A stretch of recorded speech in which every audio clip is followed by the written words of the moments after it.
Wala na akong dahilan para mabuhay. Hanggang nakatulog ako, tas gumising ako kinabukasan. Sabi ko, bakit buhay pa ako? Sabi ko, siguro may purpose si Lord, may dahilan.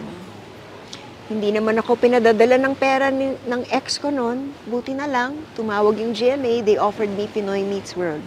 So somehow I was able to sustain myself. But the depression was so bad, my mom noticed it. She brought me to a psychiatrist and I was diagnosed bipolar. And the fear of failure was so debilitating. It seemed like I was on up and up this ladder of success because I was reaching my dreams one by one. But when I got to the top of the ladder, it seemed like it was leaning on the wrong wall.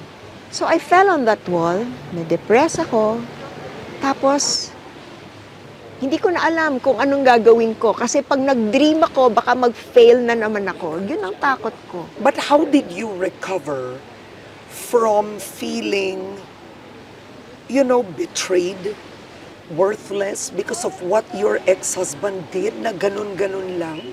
How did you recover from that? Even with how you saw yourself? In that relationship, I really felt rejected. I felt worthless. Everything I thought that I was, yung Miriam Kiambao na ina-admire ng mga tao, parang nawala yung, teka, maganda ako, di ba? Bakit hindi in love sa akin yung asawa ko? I wanted to stay because I was committed to my vows, pero ayaw na niya ako.